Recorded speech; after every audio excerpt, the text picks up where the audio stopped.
Et moi, je connais tous les hivers à Paris, les lits de réanimation sont totalement saturés. Nous transférons des patients à Orléans, à Chartres, tous les hivers. En temps normal déjà. En temps normal. Avant la période Covid, on n'en parlait jamais. Avant la période bien sûr, Covid. on n'en parle pas. Alors que nous, on en parle tous les jours. On demande des lits supplémentaires. Rien ne nous est accordé. M6 Info. Cette dame est arrivée ce matin à l'hôpital.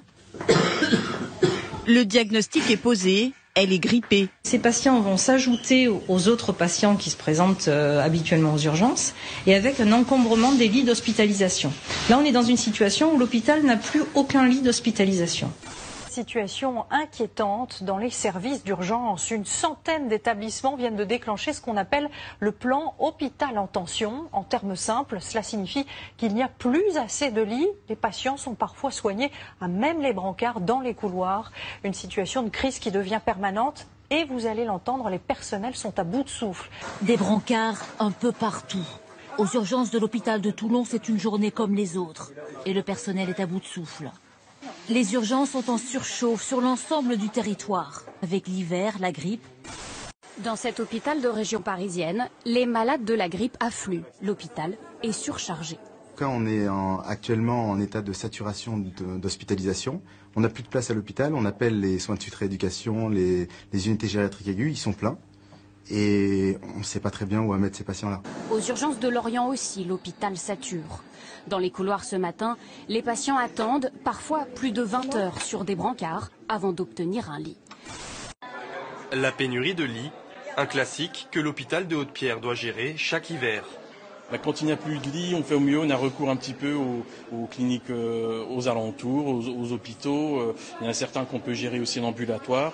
Et sinon, le cas échéant, il y a des gens qui passent la nuit sur des brancards parce qu'on n'a pas le choix.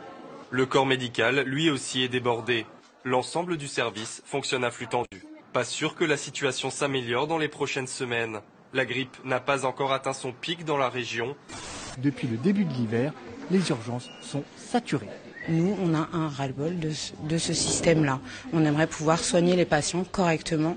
L'agence régionale de santé a visité hier les urgences pour analyser concrètement la situation, mais aucune réponse n'a été encore apportée. Le gouvernement a mis de l'argent depuis ce début de la crise sur la table, y compris pour les professions de santé.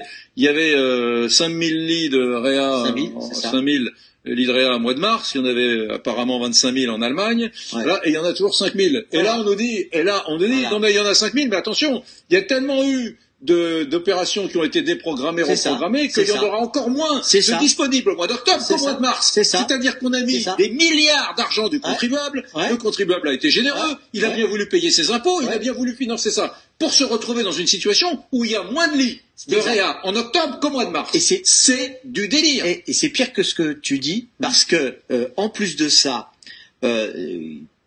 pour des mesures d'éviter la contamination entre les malades, les chambres à 2 lits sont devenues des chambres à 1 lit. La grippe en 2017 a fait 30 000 morts de la même façon, personne n'en parle. Voilà. Oh ben voilà.